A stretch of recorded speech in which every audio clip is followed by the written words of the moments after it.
Two ringleaders of a sex abuse gang in Derby are tonight facing indefinite prison sentences for what the judge called a reign of terror on young schoolgirls in the town. It's the latest in a number of prosecutions that are being held up as evidence that Asian gangs, specifically Pakistani men, represent a particular threat to young British girls today, which is not being confronted due to a misguided sense of political correctness. Jack Straw tells us British Pakistani men often see white girls as easy meat. Jackie Long has been looking at an issue rife with controversy and conflicting views. They was calling her white trash. They was calling her a prostitute, saying she was nothing but like a dog. There is a specific problem which involves Pakistani heritage men who target vulnerable young white girls. It's not an ethnic-based problem. It's across the piece of the whole communities that there are in Blackburn. Karen's daughter Jane was just 11 when she was befriended by an Asian man 10 years her senior. A friendship which began with gifts and rides in flash cars quickly turned into something very different. It happened a month and a half ago after it started. She started going missing for 2 and 3 days on end, and then one day she came back, and I'll never forget. She came walking up the road and she was still drugged up. And she'd been taken to Manchester that night and then brought back the next morning. Karen says Jane, we've changed both their names, had clearly been raped. Soon there were queues of different men coming to call. A number of men in different cars at different times. They'd come during the night, they'd come during the day. The family decided the only way to protect Jane was to move her abroad. But within weeks of coming back, the abuse started again. I got a video sent to my phone. 3 Asian men assaulting my daughter. They were calling her white trash. They were calling her a prostitute, saying she was nothing but like a dog. Hilary Wilmer is the chair of CROP, an organisation set up to help parents of sexually exploited children. We've been working over the last 7, 8, 9 years with over 400 families. And of those families, mostly in the northwest and the northeast and the Midlands, but not entirely so, 96–97% of those 400 families are white. And in terms of the perpetrators, those gangs are, in the vast majority, from Pakistani Asian origin. Others have recently pointed to a series of high-profile prosecutions of Muslim men as evidence. But there are no official statistics. Nevertheless, former Home Secretary and Blackburn MP Jack Straw says he knows from his own constituency that this is a real problem. It is a specific problem in some areas, and it's been a specific problem here in the Blackburn area. Pakistanis, let's be clear, are not the only people who commit sexual offences, and overwhelmingly the sex offenders' wings of prisons are full of white sex offenders. But there is a specific problem which involves Pakistani heritage men, some of some age as well, who target vulnerable young white girls. And we need to get the Pakistani community to think much more clearly about why this is going on and to be more open about the problems that are leading to a number of Pakistani heritage men thinking that it's okay to target white girls in this way. These young men are in a Western society, in any event. They act like any other young men. They're fizzing and popping with testosterone. They want some outlet for that. But Pakistani heritage girls are off limits, and they are expected to marry a Pakistani girl from Pakistan, typically. So they then seek other avenues, and they see these young women, white girls who are vulnerable, some of them in care, who for sure have not been subject to normal parental support, who they think are easy meat. And then, because they're vulnerable, they ply them with gifts, they give them drugs, and then, of course, they're trapped. This is such an explosive issue that for years any suggestion that race was a factor at all in the sexual exploitation of children was almost entirely denied. Now race is at the centre of the debate. But is that right? Or is it, as some are suggesting, a much more complex picture?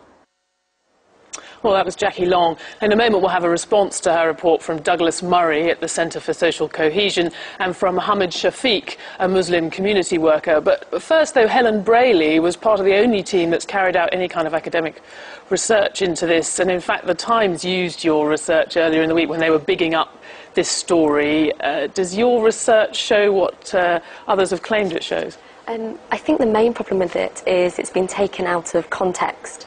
We were looking at 2 police operations, both very close kind of geographically. And so based on that data, we did find that there was a large Pakistani contingent in the offenders and the victims were predominantly white. However, when you look at the census data and the demographic for that area, there were some Asian and black victims, and they were actually overrepresented when you look at the sheer percentages. But you talk about percentages, but we do know, even if it's a broader problem, that it's not just maybe in the Muslim community. It clearly is a problem in the Muslim community. I mean, you wouldn't deny that. We've seen this evidence in all these cases. Yeah, I think the problem though is when you jump in with thinking about race too quickly, you can miss a whole load of other things that are happening in other areas. So by racially stereotyping this early on without a national scoping project, so we don't know what the situation is in other areas around the country, that you might be leading to a self-fulfilling prophecy of if people are looking for Asian offenders, they will only find Asian offenders, and offenders of other ethnic groups might develop a sense of impunity to this. And that was a point, in a way, that came out in the film. But in a sense, I mean, what you're saying is that we can never know for sure. But, I mean, Mohammed Shafiq, you're someone who's actually taken quite a lot of risks in the past speaking up about this issue. Presumably you welcome Jack Straw's comments. Well, I think it's important to say tonight that we pay tribute to the bravery of the women and the teenagers who give evidence, so that the perpetrators, the evil criminal men, are put behind for a very long time. And I think that's very important. But the central issue is this, that it's a sad reality that there are young Pakistani men, 53 in total of which we know, who've been convicted, who've been going around this country, who've been grooming white teenagers under the age of 16 in a horrific way. And I think it is time for the communities of the United Kingdom to stand up against this. This is not a race issue. It's got nothing to do with Islam. It's got nothing to do with the Muslim community. All it is the people who are born into Muslim households, who are involved in drugs, who are involved in crime, are carrying out these activities. So when Jack Straw says that there is a sort of pervasive view among many Pakistani Muslim men that young English girls are easy meat and it's an outlet for their testosterone, you think that that's going too far? Well, I think Jack Straw was very narrow in what he was actually saying. He didn't go into detail of his argument, so I would be reluctant to. He's quite broad. He's saying that this is a view in that community. He's far too broad. Well, but I think it's so not easy meat. They're not considered to be easy meat. Yeah, I mean, I think I've said that in you referred to the Times commentary piece that I also was involved in. What I tried to set out was there is a perception that some of these young men do not see white girls as equal, as valuable, of high moral standing as they see their own daughters and their own sisters. And I think that's wrong. It's a form of racism that's abhorrent in a civilized society. And that's why I've taken the initiative 2 years ago to speak out against this. Against, as you said, so personal risks to me and my family. But I did that because I believe it's wrong. For as long as these people are carrying out these crimes, we've got to stand up. It's got nothing to do with race, it's got nothing to do with religion. They should be treated as criminals, and that's it. Well, Douglas Murray, you've suggested that there was a conspiracy of silence around this issue. You've got Mohammed Shafiq saying that it's abhorrent. You've got Jack Straw speaking up about it. I guess not silent anymore. Well, I very much hope not, and let's hope that it isn't from tonight onwards. But the fact is, in the past, it very much has been. In 2004, Channel 4 were due to do a documentary, to broadcast a documentary called On the Edge of the City. That also exposed this very story we're talking about tonight. The police asked Channel 4 not to show that documentary because the BNP was starting to talk about what they were boasting that it was going to be a great advert for the BNP. Because of that, all sorts of other people came in, said Channel 4 mustn't show this, they mustn't investigate this. Muslim leaders said they shouldn't be doing this. The fact is we can't sweep things under the carpet in Britain just because we don't like them. I'd rather talk about 2010 than talk about something that was been going on in 2003. Actually, you should be commending the community, you should be commending me tonight on Newsnight for actually taking a position on this. Absolutely, I do commend you for it. I was talking about the background of this, which I think is very important to look at. The fact is this case is very shocking to a lot of people because they didn't know this sort of thing was going on, because there has been a wall of silence around it. And I might just add that there is a demonstration of the seriousness of this problem and the unwillingness of people to attack it, to address it, by the very fact that one of your previous guests refers to the fact that his own stance in speaking out against sex gangs in Britain in 2010 is brave. It is brave. It shouldn't be. That demonstrates part of the problem. It seems to be less brave now, though. I mean, there is a point about trying to talk about today rather than the past. Would you accept that we have become less politically correct, if you like, or at least that we seem to have gone past that to address this issue, to talk about it in these terms? I'd very much hope so, but I mean, I think you can even hear in the way in which Jack Straw talked about it in your interview, and the way in which any politician, or indeed commentator, will talk about this, that people feel they are treading on eggshells.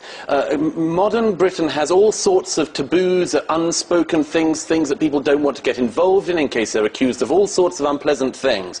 And people, for that reason, people are very careful about addressing things like this. And I would hope that people can realise that this is the very beginning of addressing very unpleasant things that are going on. But they have to be more than addressed, they have to be dealt with. Well, OK, but then what do you think they should actually do? Because this isn't just about political correctness. I mean, your suggestion is that it's actually making it harder to confront a horrific crime that we heard about in that piece. What is the next step from here? Political correctness obviously makes it harder. It makes it harder for the police. Well, what should they do now if we've got over that? The thing they do now, among other things, is to do it, as Jack Straw mentioned, for the Pakistani communities of this country, Muslim communities in this country, and other communities, of course it isn't just them, to address this problem among their young men, of the way in which young girls are seen, because that is an endemic problem. It is one that has to be addressed. And I would argue it has to be addressed in the following way. As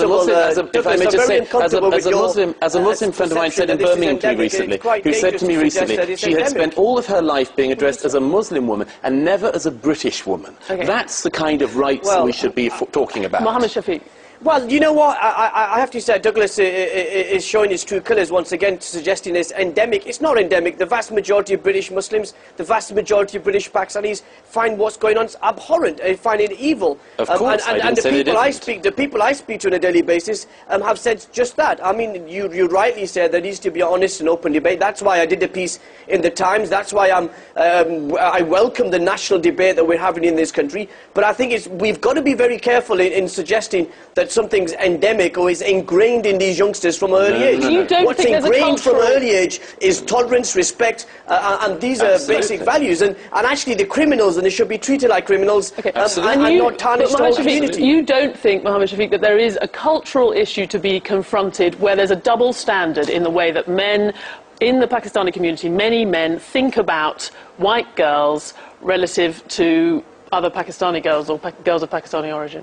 Stephanie, I've already said that I think there is a perception amongst these criminal gangs. I'm not talking about the majority of the community, I'm talking about these criminal gangs, these people who've been convicted or are involved in grooming, feel that their white girls are any less valuable, have less morals than their own daughters and sisters. And I've said that already, it's abhorrent, it's wrong, and we've got to do something about that. And that's why in the next few months I'll be going over to Holland to see what work they've done. They've successfully reduced their grooming amongst young Dutch girls, and see what lessons we can learn. But I honestly believe that this debate was about opening up this issue, opening the taboo topics, and we're having that debate within our Muslim community and the Pakistani community, and I hope that as we move forward to deal with this issue in a structured way, but in a way that respects diversity, respects tolerance, and doesn't throw accusations like Douglas is throwing around that it's endemic. OK, I'm afraid we'll have to leave it there, but thank you very much. Diversity has limits. Thank you to all of you. Thank you.